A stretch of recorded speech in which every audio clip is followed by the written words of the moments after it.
Hey everybody, this is a screencastify for Thursday's class. I want to talk a little bit about intervals. So we're talking about intervals today. An interval, just as a reminder, is the distance between two pitches. So for instance, we talk about half and whole steps. Those are both a type of interval. So an interval measures the distance between two notes. What we're going to talk about today are called generic intervals. They are, when we read music, rarely do we read generic intervals. However, they give us sort of a basis for us to learn about specific intervals. So generic intervals are measured on the staff. So for instance, let's just review in our brains here.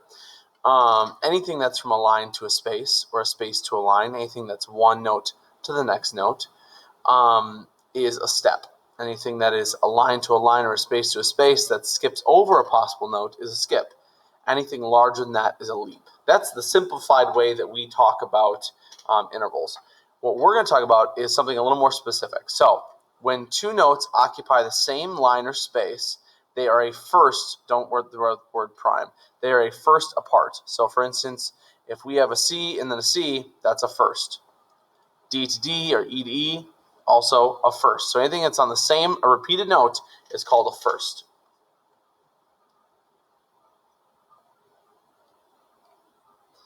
Accidental are also ignored when measuring generic intervals. Only staff position matters. So what that means is if you have a C and a C sharp, those are not the same note, but we still call them both a first because they're on the same line.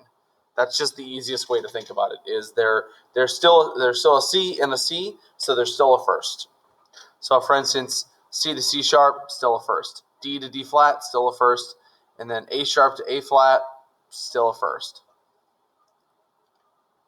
So as the notes become further apart in the staff, the interval type increases. So C to D, D to E, and E to F are all seconds because they're one note, C to the next note, D, right? They go one letter past, they're a second. Similarly, C to E, D to F, and E to G are thirds. Thirds are what make up a lot of the chords that I play on piano. They're building up and a third, and a third. That's where we build a lot of chords. Notice that the thirds will always share the same staff position type.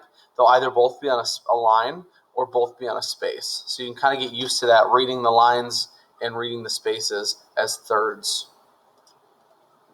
Finishing that off, C to F, D to G, and E to A are all fourths. C to G, D to A, E to B are all fifths. Sorry, I apologize here. C to B, D to C, and then E to D are all sevenths. And then C to C, D to D, and E to E are all eighths. So you can just kind of see the distance is just the number, right? 1, 2, 3, 4, 5, 6, 7, 8. Okay?